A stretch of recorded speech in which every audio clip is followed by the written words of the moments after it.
Welcome to the Type 1 Lifting Podcast. Now enjoy the show.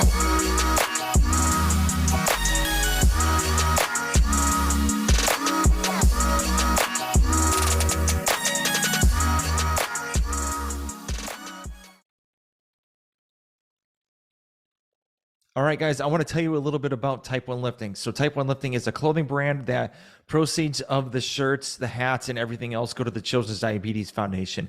This whole t-shirt company started from me taking care of a 5-year-old girl from the emergency department at the Children's Hospital I worked at in Atlanta for a while back. I thought I needed to do a little bit more than kind of just talk about my story.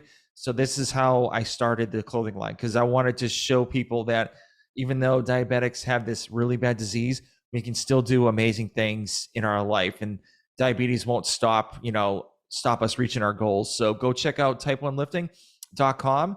And, if you have any questions, you can always reach me out on Instagram. It's Type 1 Lifting, and hope you guys enjoy the show. Hey guys, we have a new sponsor for the Type 1 Lifting podcast.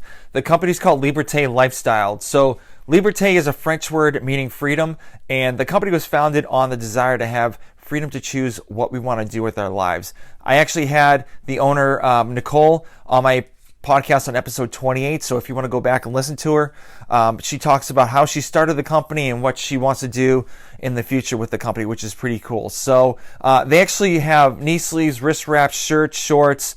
Love the knee sleeves. I have the ice cream knee sleeves, and I love them so much. The neoprene's still good. The seams haven't split compared to other knee sleeves that I've had in the past, and I'm planning to keep these for a very, very long time. So Nicole actually gave me a promo code for you guys too. So it's all capital letters, TYPE, and the number 1. So it's Type 1.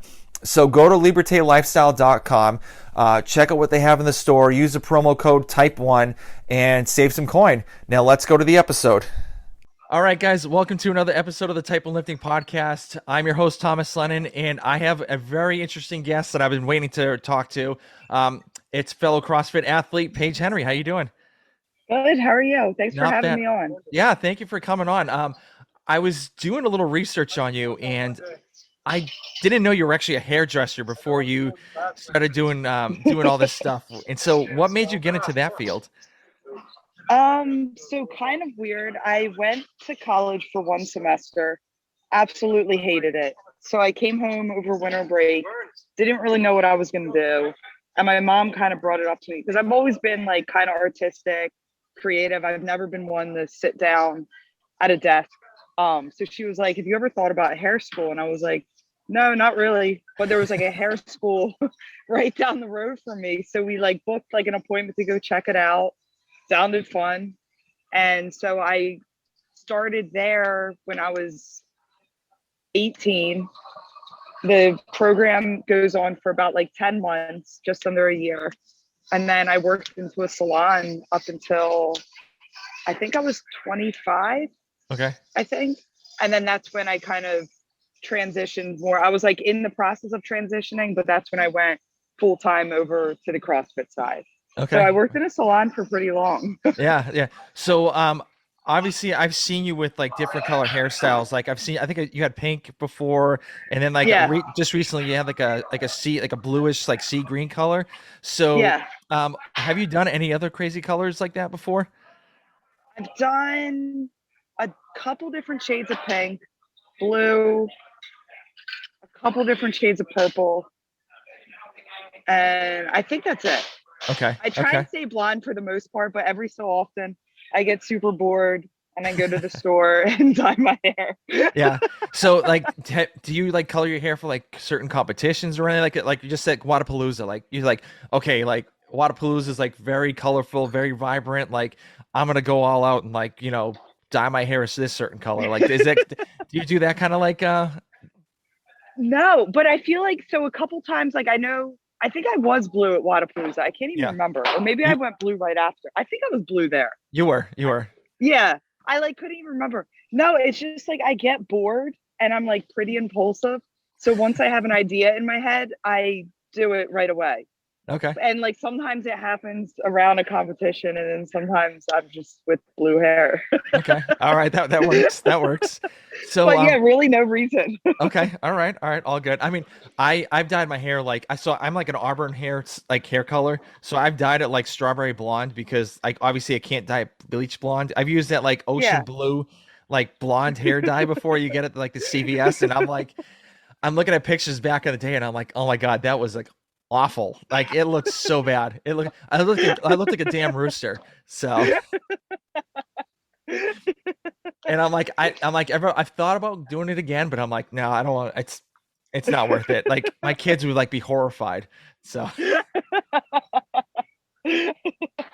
That's hilarious. yeah. So while I was doing research again, so you've been on a bunch of podcasts. I know you've been on like one podcast like 4 times, I think it was.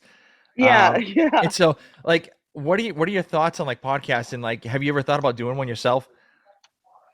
It's funny. It's so I feel like I don't even know where I would begin if I tried to do my own podcast, but like I love listening to people talk. Like I'll listen to just like whatever random podcasts show up like on my Spotify or whatever.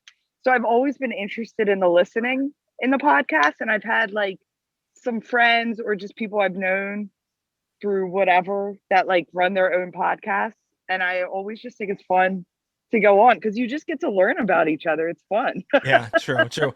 I think you like more of the talking more instead of more of the production and like all the setup and like Yeah. trying to figure ideas out. So I okay, I got how you Yeah, are. I'm So like very technically challenged. I would have zero clue to where to begin. so to be honest with you, I started this whole podcast with just my iPhone and 2 lapel mics. Oh, no way. Yeah, and there's an app. I'll tell you later about it. But I used just the app, and I literally used my computer for like Zoom interviews, and I put the lapel Yeah. mic on one of the computer speakers, and that's how I started Okay. the recording. And it was funny. My first ever one was actually at a Panera Bread. No way. That's funny. Yeah, That's all. a total spur of the moment too. And I was like, "Hey, you want to do a podcast?" And she's like, "Yeah, okay." And so we literally sat at Panera Bread after her weightlifting meet, and I'm like, "Okay, all right, this is cool." So whatever.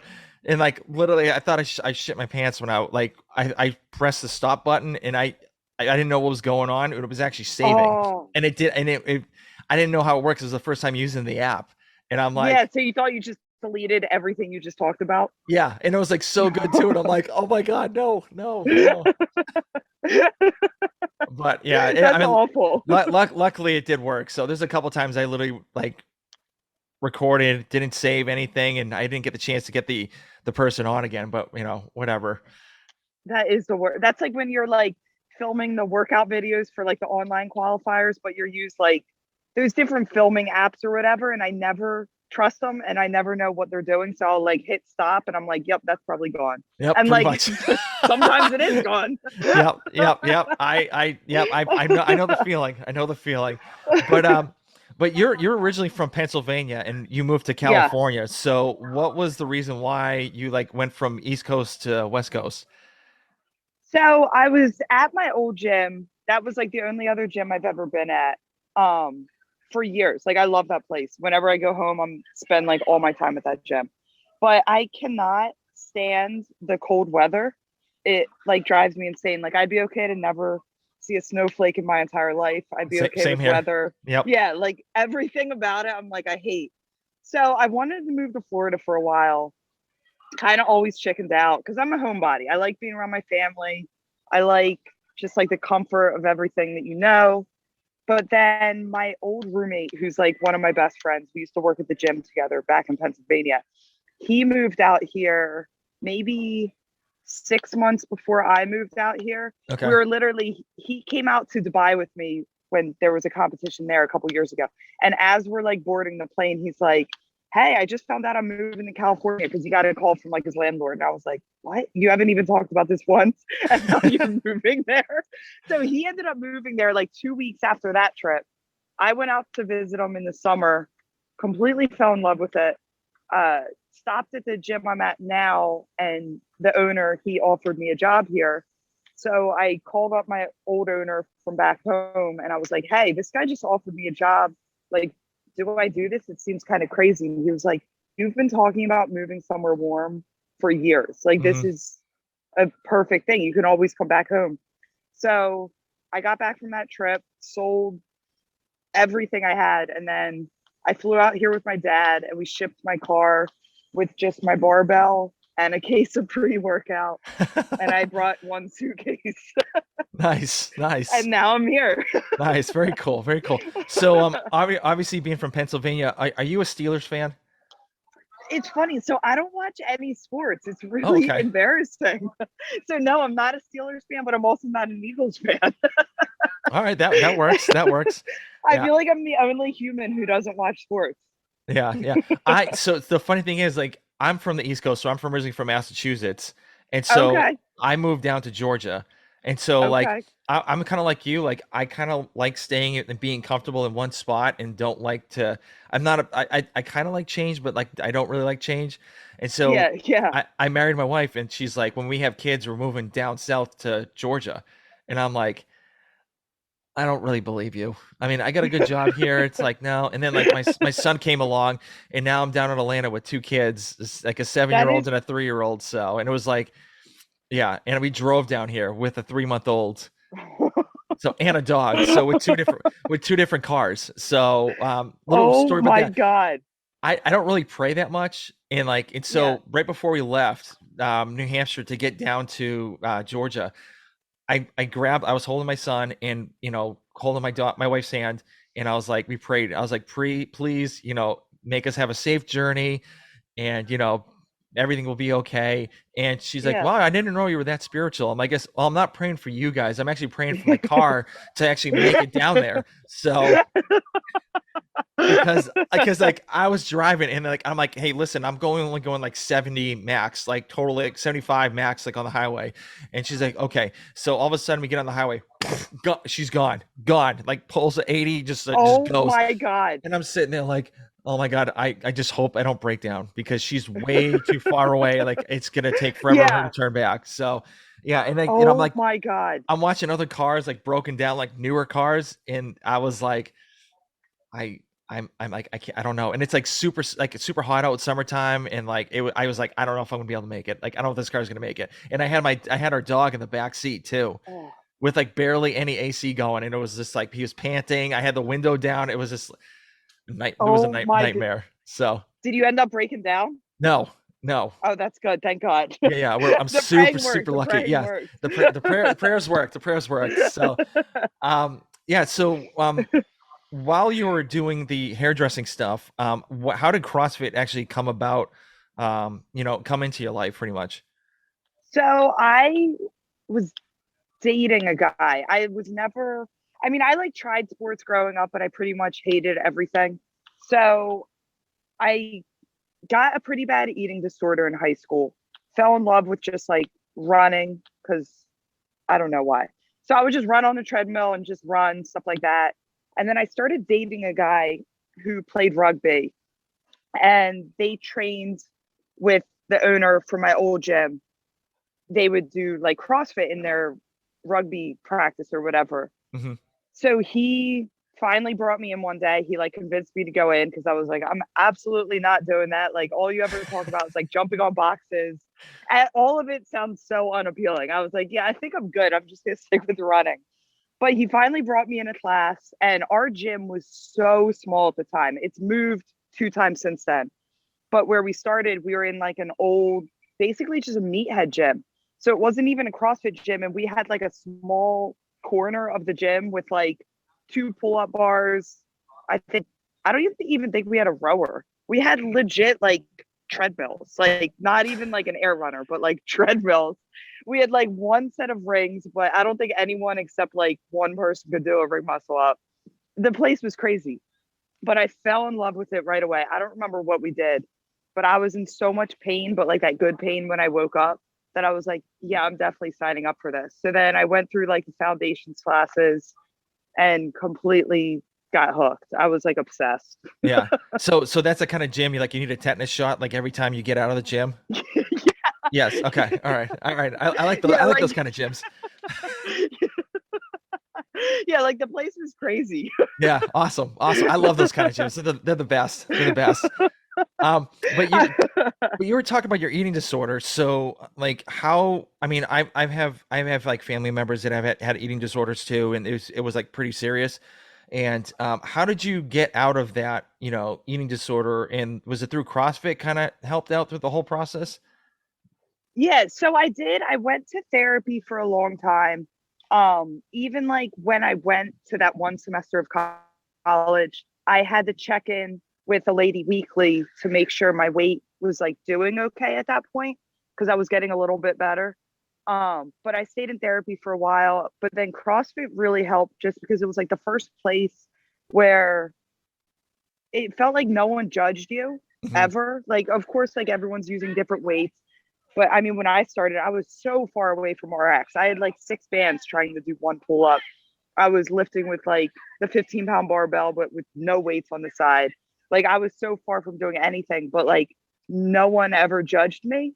So I think just from there, it just slowly kind of went away. Like, of course, there's going to be moments where like thoughts will kind of pop in my head, but for the most part, I really think CrossFit just kind of saved me in that way because it is just like everyone's just trying to get stronger and no one's really cutting you down ever. Yeah. And you just feel comfortable. It's like a family. Yeah, that's why I like CrossFit so much. It's like a family vibe, and everyone wants to like Yeah. hear each other on, and make sure everyone's okay. And if like something Yeah. happens to a family, like every that whole community's got their back. Even like people Yeah. that aren't even the community have their back. So it's insane. It is. It's so true. It's amazing. Yeah, There's like literally nothing like it. It's the coolest thing. yeah. So when did you? I mean, obviously being a hairdresser and doing like when did you start coaching? Was it like kind of in between hairdressing? Yeah. So my hairdressing schedule changed. I kind of changed it because at first, like being a hairdresser, you always work weekends, which I was fine with.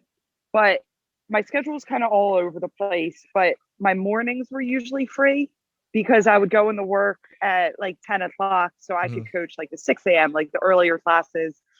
Um, and then finally, I got to a point where I was able to change my schedules where I was working at the hair salon Friday, Saturday, Sunday, Monday. And then I Okay. had Tuesday, Wednesday, Thursday completely off. So then I would fill up those days with as much coaching and as much training as I could. Because then I knew the days at the salon, I'd either be coaching early in the morning, but then I'd also be training super early. And then I would get out of the salon at 8 o'clock at night, and then I would head to the gym, sometimes leave there 10 or 11 after whatever training I had done. And then finally, it got to a point, it was right before Wadapalooza, maybe in 2018, I think, was when I finally was like, my gym owner helped me kind of start like a nutrition business and start doing programming for people just to make extra money.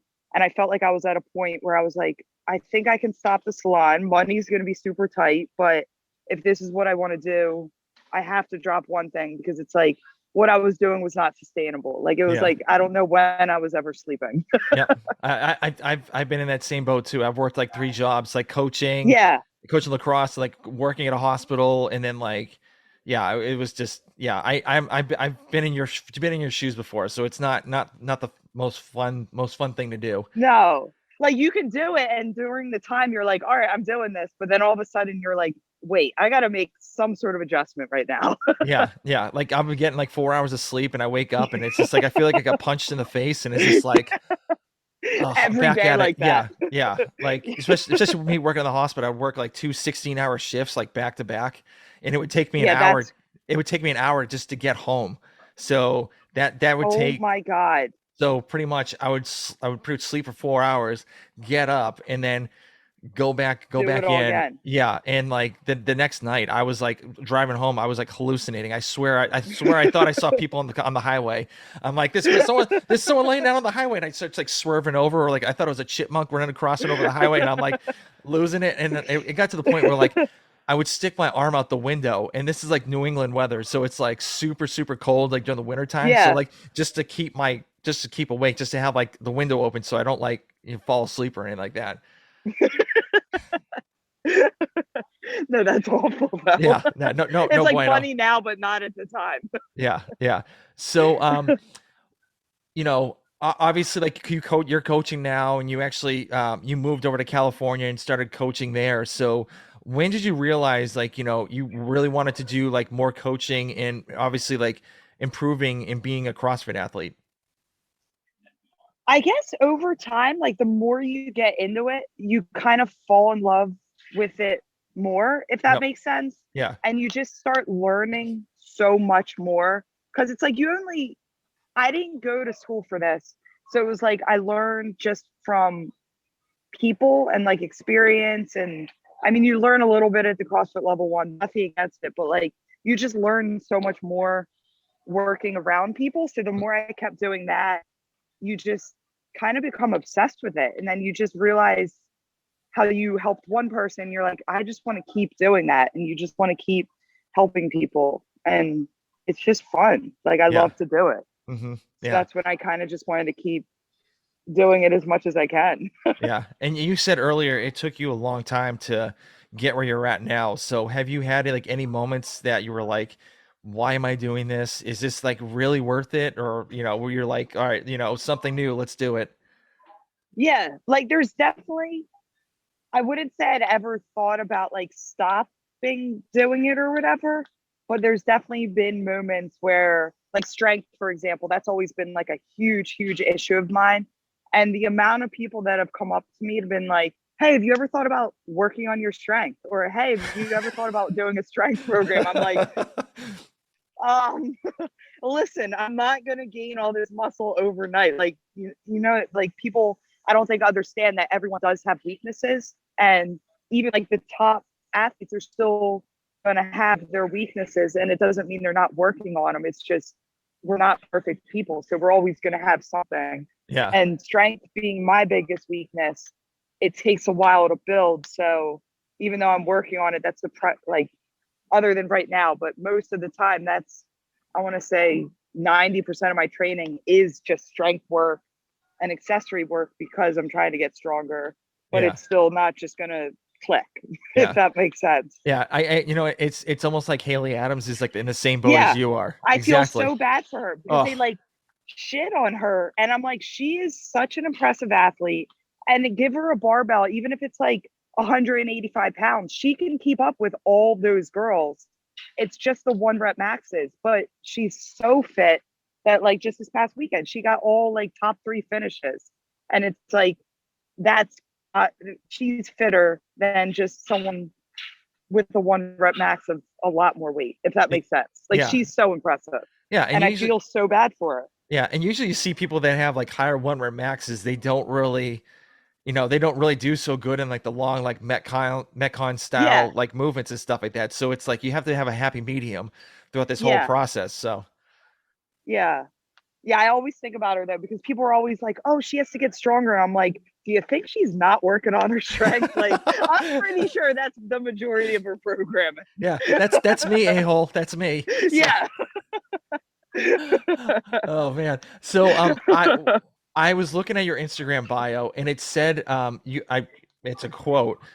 It said it's some people call it a scary obsession. I call it a passion. What do you mean by that quote? I think because so once I first started getting into CrossFit, I kind of lost a lot of friends. Like my family, they always supported me. My coach, like old gym owner, he was always like, he's always had my back. But like I lost a lot of friends when I started getting into CrossFit because I was definitely, I love drinking. I hardly drink anymore. But at the time, I loved drinking. I love going out and partying. We'd go down to AC like all the time. I don't even know how I Yeah, functioned. AC. I've been there. So Yeah, like we would do all that crazy stuff where I'm like, wow, that's not even me at all anymore. But I lost a lot of friends and they were always saying like, oh, I'm too obsessed. Like you have to find balance. You're too obsessed. And they kind of hated on the fact that I finally found something that I did love so much. And I never quite understood just because CrossFit, I mean, you can be unhealthy doing it, but I feel like it's only ever benefited my life for the most part and just helped a lot of like insecurities and stuff like that. So I never saw anything wrong with being so obsessed with something when I do love doing it. So Okay. that's, I guess, kind of where I come from with that. Okay. I like that. You know, I mean, I'm a big believer of like if they're not really your friends if they don't stick with you because there's Yeah. because you have goals you want to hit, you want to like, better yourself, and they just are stuck in the past and they don't want to better Yeah. themselves. They just want to keep on doing the same thing over and over and over again. And it's like, Yeah. and then they're going to regret it after, like, they're lying on their deathbed being like, I should have done this, should have done that. So Exactly. Yeah.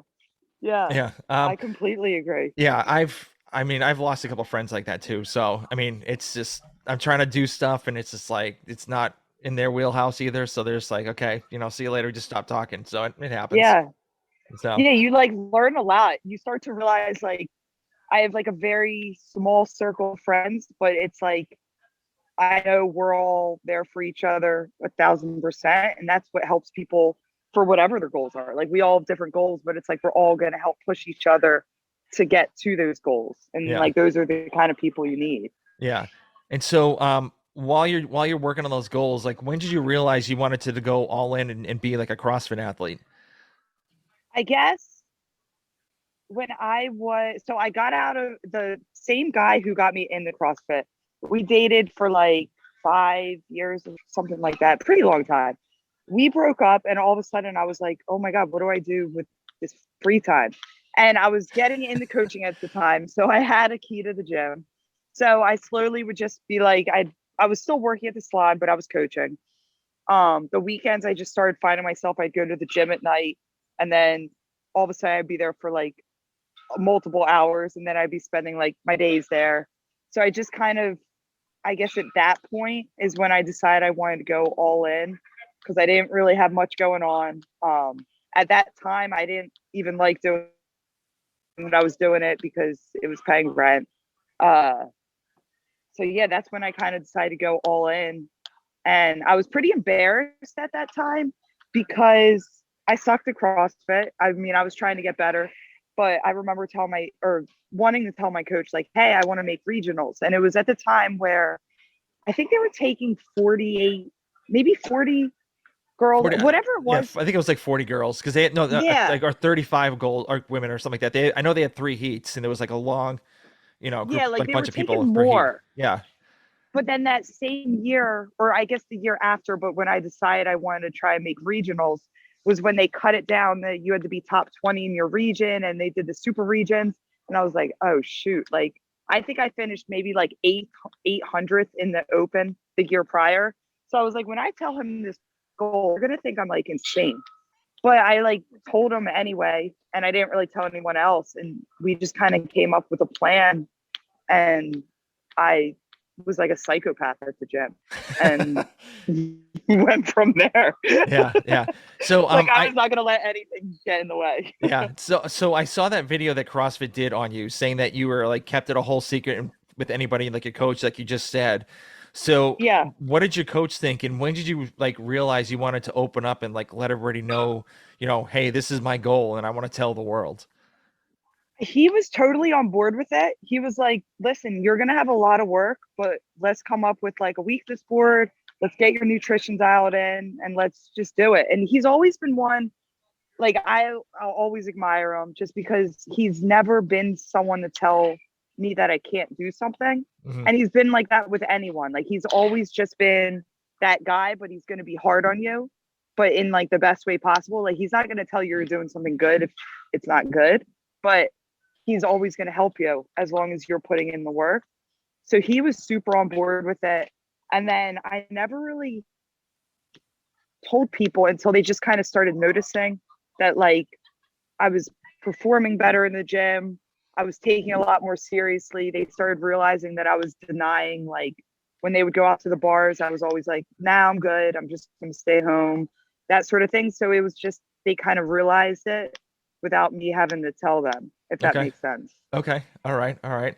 And then yeah, I mean that works. And so then you posted that thing on for CrossFit on YouTube. So now like the whole world knows it. So Yeah. so I kind of want to get back to coaching real quick. So Yeah. I know you're a big fan of coaching, and you actually on your latest post, I think it's your latest, but I don't know if you posted another thing. So you actually are training someone that has diabetes. So Yeah. obviously this being kind of like a diabetes, podcast. So Yeah. what is your experience as like seeing somebody like deal with like type 1 diabetes and trying to, exercise? Well, it's just interesting. Like, it's just so motivating for one, because she is older, but like, same thing, she found out when she got it when she was younger.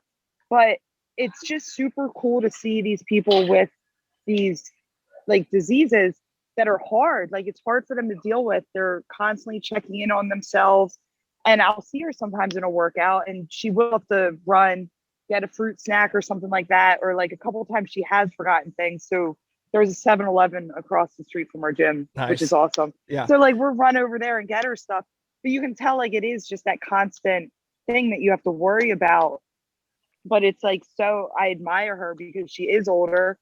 She's coming here every day. She's like one of the most consistent people, and she's working her butt off, and it's only doing good for her.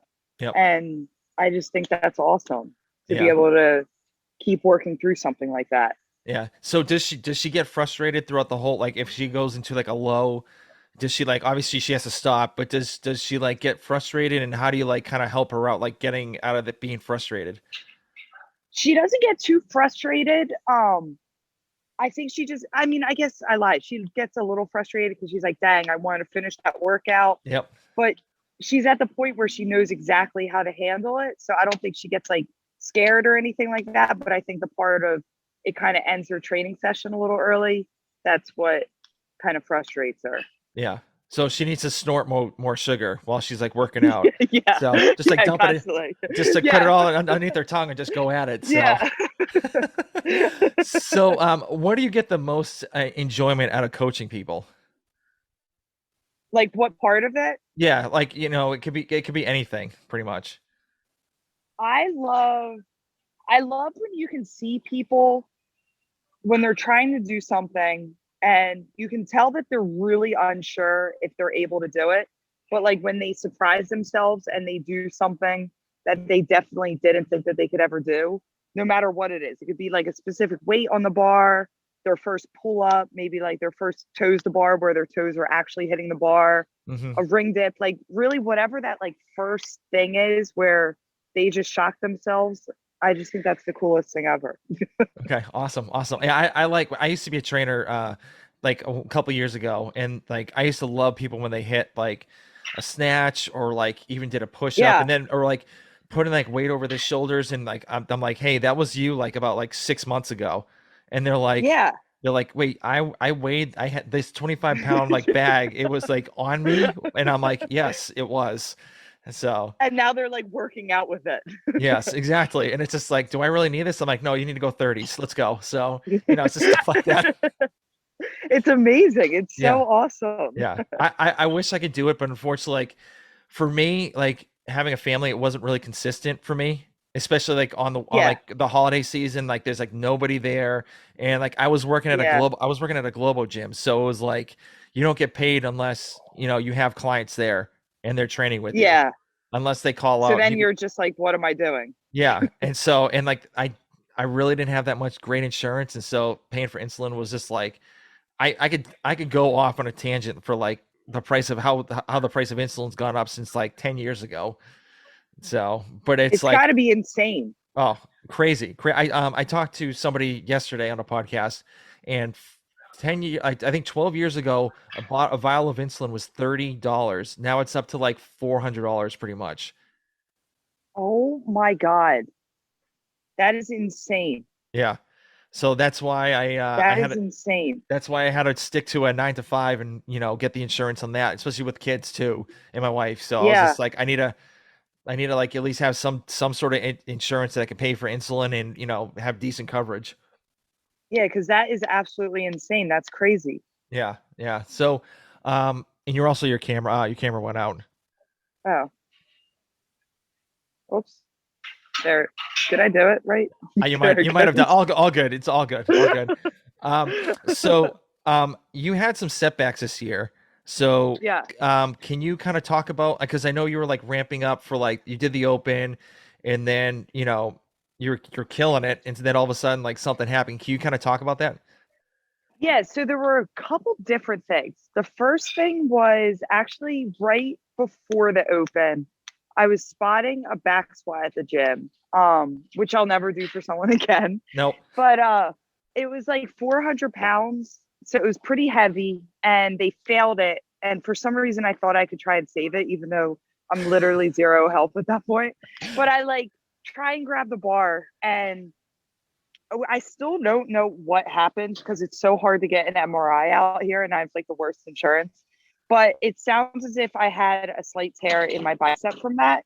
I'm still dealing with issues from it. So I kind of had to stop pulling any sort of pulling altogether. I wasn't really cycling a barbell at all because You like couldn't. I couldn't like without any pain. And we knew just to get through the open, but we were trying to stay healthy for quarterfinals. So we weren't trying to push anything. And it was basically just survive the open, heal up, and you'll be fine. So the open went like okay. It was fine. But I was still dealing with the bicep. And then we had that deadlift workout. And I did it once and my back was fine. And I was like, awesome. Because I've had lower back issues on and off, just like almost anyone. But the video, I didn't realize that it stopped. And I wasn't really sure what they were doing with videos this year. So one of the guys at my gym, he's like a judge for CrossFit. And he was like, I talked to some people and they were like, you definitely have to redo it to have a video. So I was like, okay. So I redo it on Monday, completely messed up my back. And I was like, all right, well, I just got to like rest it. I was seeing a PT every day leading up to quarterfinals just to try and get it somewhat okay. And it was starting to feel a lot better. But then the week before quarterfinals, started adding in GHDs a little bit here and there, GHDs and pistols. I was avoiding the GHDs from my back, but I was like, let me just get some reps in because I know we're going to see them. I don't know what happened between those movements, but it was that weekend before quarterfinals. I couldn't even do an air squat. So I was like, all right, this is going to be super interesting. So then it was back to like just doing the machines for the week leading up to it, basically seeing my PT, doing as much like body work as possible to just get healthy. I was sleeping as much as I possibly could.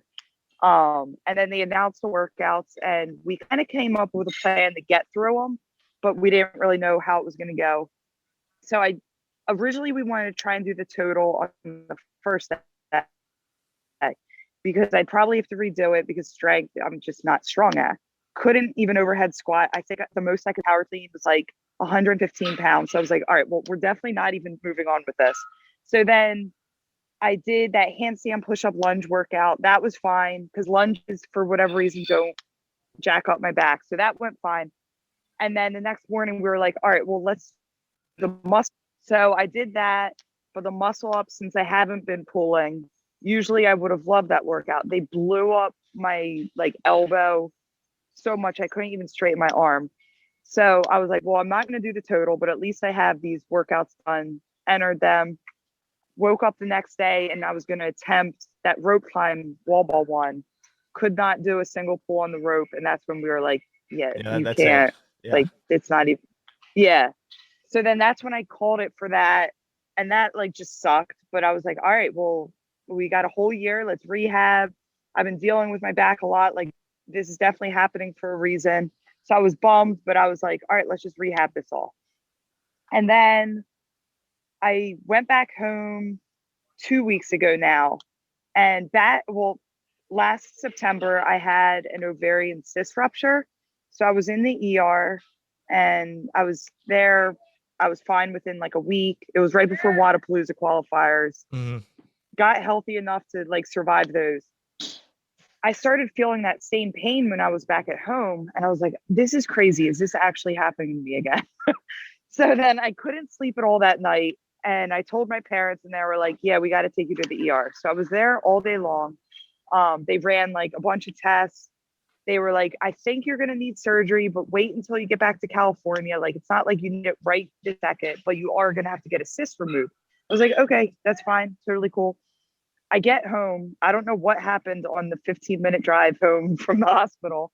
I started puking everywhere. The pain was like terrible. I literally just wanted to lay in traffic and die. It hurt so Yeah. bad. Yeah. So we go back to the hospital.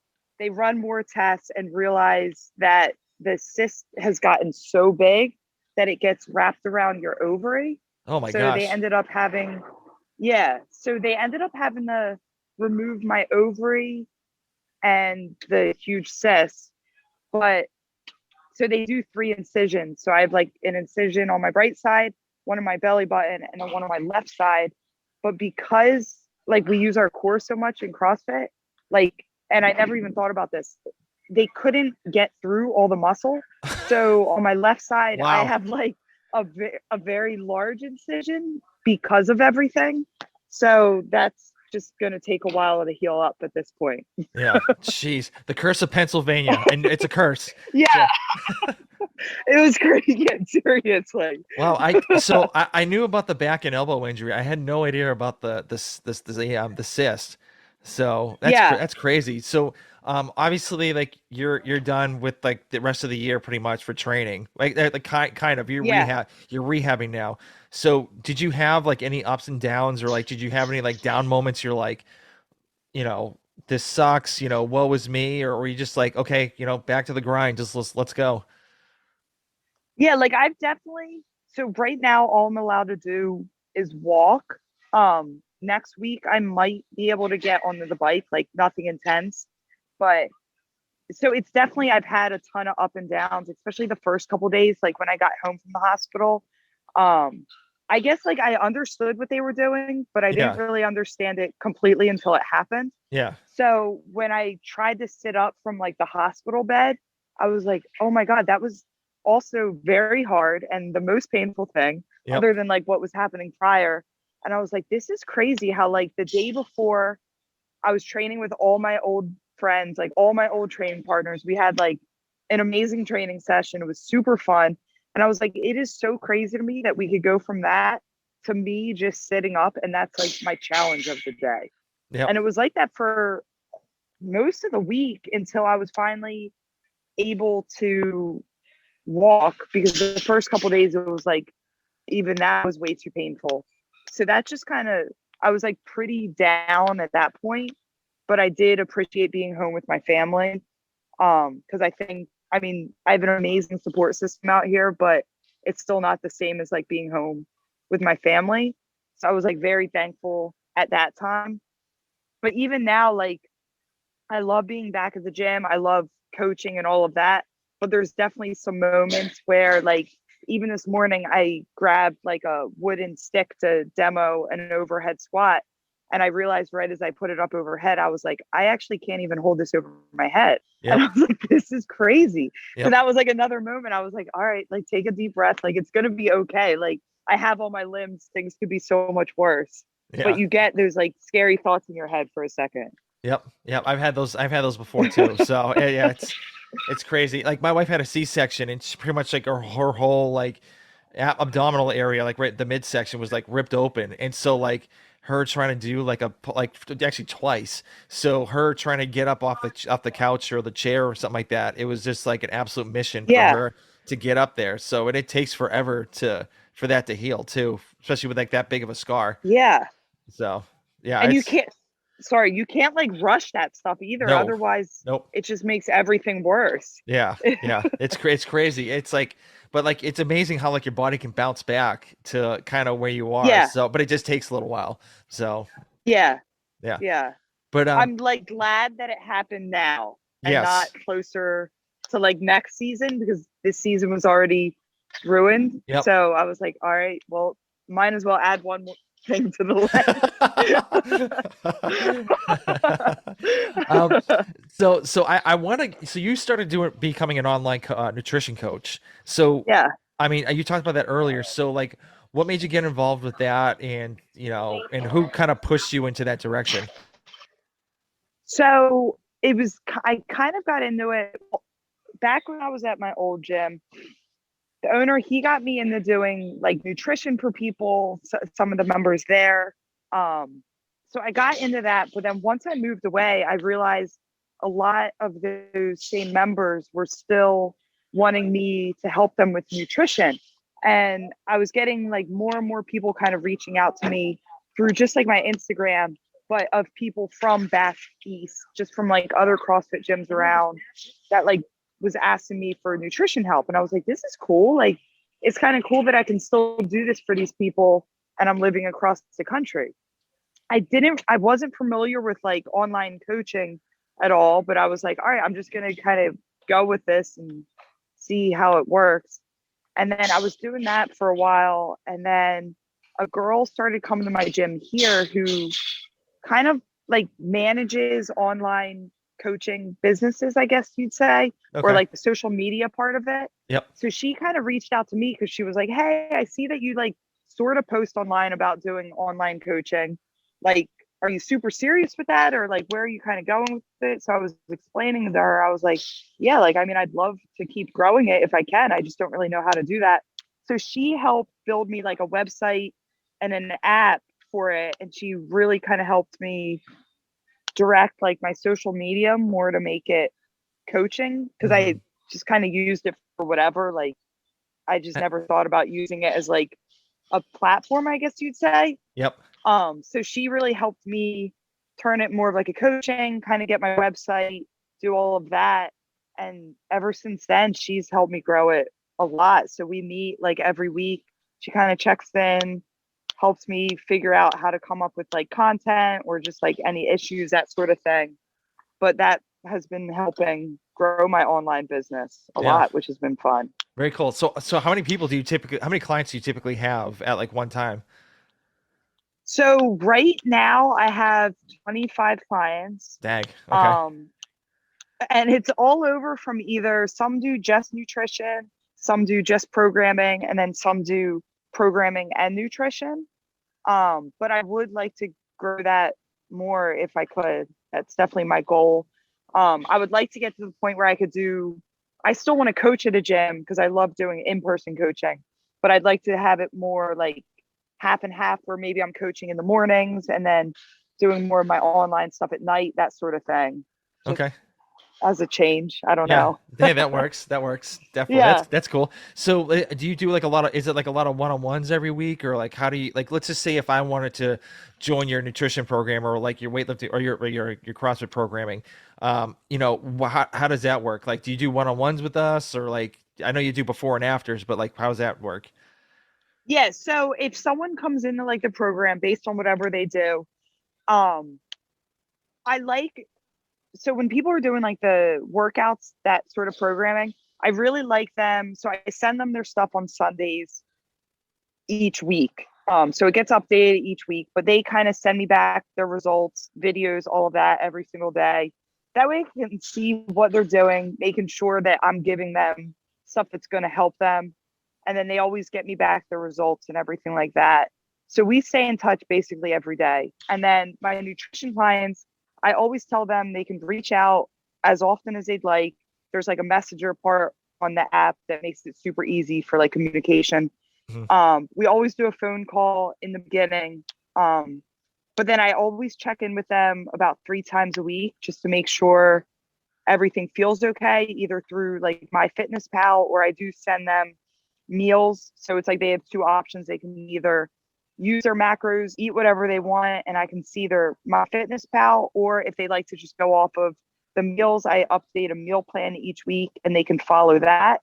So people kind of like to do both, but a lot of people do like the flexibility of my fitness pal just for when they're like out to dinner with friends and stuff like that. Yeah. But I do really try and like stay in touch with all of them as much as I can, just because I think it helps them stay like motivated and accountable and everything Yeah. with their journeys. Very cool. Yeah, I saw one of your posts. It was a before and after picture of some dude. He's got like a back tattoo, like a lower back tattoo, and he has Yeah, like yeah. that dude got jacked. Holy He cow. got jacked. It's crazy. Yeah, that was I It's saw that. I was like, amazing. holy cow. Like that was and how long was that for him?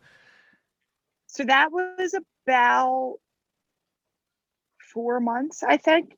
4 months? Wow, that's good. 4 or 5 months. He's he's similar to me. Like has a very addictive personality in a good way. Like he's Yeah. not like an addict or anything, but like when he puts his mind into something, he's 1,000% in. So like I knew when he came to me and was like, "Hey, I want your help." I was like, "You're gonna get all the results you ever wanted." Like, Nice. because Yeah. he works really, really hard, and it's super cool to see. That's awesome. That's awesome. And you also post a lot of before and after pictures on your social media. So do you think that kind of helps you out with your social media, like gaining more, people that want to follow your program? I think so, because they can just see that like these people, like they're putting in the work and they are getting results. And when people see those pictures, they're like, if I do the work, I can do that too. So I Yeah. think it does help get a lot of people. Yeah. And you also do a lot of reels with like nutritional facts and like informations, like even like making certain things to kind of help out with like people. And I like that idea of your whole page. Yeah, So that's really cool. So when did that kind of switch over when you met that girl, the social media manager? yeah. Yeah. Because I didn't really know what to like post to make it more like, hey, I'm coaching people, I'm helping people with nutrition. And I never want to like I keep my page like exactly how I am. Like I never want to be someone else. So like half these videos I post, like especially some of the food ones, I'll start making it. And I'm like, this is like a one shot. Like it either works or it doesn't. So like half the time, like the meal, like I made like protein pancakes once, but I like burned all of them. So they're like black, but I swear they taste good. Yeah. But like I Yeah. definitely keep it like as real as possible. But like me, myself, like I don't like to spend a lot of time cooking. So I try and keep all those meals super, super simple just to show like not every meal that you're eating has to be this fancy dinner with like 1,001 ingredients. Like it Yeah. could be something that you just threw leftovers together with. Yeah. Or have the And I salt. feel like that. Yeah. Or have the salt dude do it. The salt guy, Yeah, yeah, you don't yeah, have to do yeah, his cooking. So. yeah, exactly. Awesome. So we're getting close to the end. So I have Yeah, some real quick fire questions. So yes. obviously, you had some setbacks this year to like even try to attempt to make to the games, but like, do you have any goals like personal or like fitness wise that you want to hit by the end of the year? Definitely. I mean, I definitely want to be fully recovered by the end. Have the goal of making the games for next year. Yep. I guess like my is just my squatting better than ever. Broke my ankle and sprained my ankles probably 5 or 6 times now, just through doing random things. So Yeah. that has really made my squatting super challenging. Hmm. So I've been working on my mobility like crazy, but I definitely would like my squatting numbers to go up because that just helps with all over lifting. So I Yep. guess those are like my main goals. Okay. All right. I like it. So what is your favorite book? My favorite book would probably be either Mind Gym, I can't remember the author, or Relentless by Tim Grover. Okay. Those are two of my favorite books. Okay. I like that. I like But that. I did actually but another one I just read. So I've read both of those books probably 10 times each. But I've read Matt Fraser's book the other month when I Yeah. was like trying to heal my back. That was really good. That would definitely have to go up to one of my top five favorite books. I really liked it. Yeah, I read that book. I was like a big fan, like especially with like little like cheat codes of what he actually did during the Yeah, it was workouts. awesome. Yeah, Yeah. I'm like, you would never think that. You're thinking like, oh, No. I have to be in the middle instead of I could just be like right in the next box at like the back end and be perfectly fine with Yeah. it. So yeah, Yeah. it was interesting. I got a lot of tidbits out of that. But another book you should read is called Screw It, Just Do It by Richard Branson. Okay. I'll look for So that. Yeah, I will read that. that's my motto. It's a short read too, but it's like I've lived and died by that screw it, just do it motto. So Yeah. so Yeah. No, I love that. I am it gonna get that book. is very, very good. So I will what get that. so the next question is what is in your gym bag? What is in my gym bag? Um, Definitely always my earbuds, deodorant. I have 3 different jump ropes, maybe 4 pairs of grips. I have my lifters, and then I have my running shoes, but then I also have my CrossFit shoes. Um, my water bottle, 3 rolls of tape, and then I have this like lucky necklace that a friend gave me. And it's since my gym bag goes with me to all comps, I keep this lucky necklace in my gym bag, and it's just special in there. That's But I all. think that's it. Okay. I think out of all the people I've interviewed, you're the first person that said deodorant in their gym bag. Really? Yes. I actually have two things of deodorant in there because I'm constantly nervous that I don't have deodorant on me, and Hmm. I never want to be the smelly person in the gym. No, no one wants to be the smelly person in the gym. So, oh man. So I'm gonna go a little deep on this question. So, let's just say you're lying in your bed. It's your last day on planet Earth, and you have all your friends surrounded by you. How do you want people to know you as? Oh, that is deep. I want them to know me as someone who like will do anything for anyone. Like, especially if they're like close to me, I'll always have their back no matter what. I want them to remember me as being caring, hardworking, and just like very driven and not a lazy person. Okay. All right. I like that. I like that. So where can people reach out to you if they have any questions with like CrossFit, recovery, your nutrition programs and all that stuff? I'd say the best place would be on my Instagram. It's P Henry 771. But that's the best place. I try to always get back to people through the DM. Sometimes it might take me a day or two, but I Yeah. try and get back to people as quick as I can through Okay. there. So that's Very, probably the best place. very cool. So what's with the 771? It's so back when we had like AOL screen names. You just dated yourself. You just dated yourself, by I the way. know. Seriously, that just made me like 1,000 years old. But I always use 771 for my screen names. So that's all. Okay. Okay. That's legit. That's legit. So, well, I want to thank you for coming on. I really do appreciate it. I loved hearing your story and, your road to recovery and I know you're not going to take recovery lightly. You're just going to kill it because I know you're going to have that mentality. I know just by talking to you, I know you have that mentality. So, Yeah, I would love to have you back on the show as well and kind of talk to you definitely. more about how your recovery is going and how like, how your online coaching stuff's like blowing up and, kind of go from there. Yeah. No, that'd be awesome. Thank you so much for having me. That was Yeah. awesome getting to know you as well. That All was right. fun. Well, thank you very much, and we'll talk later, okay? Thank you. Have a All right. great night. All right.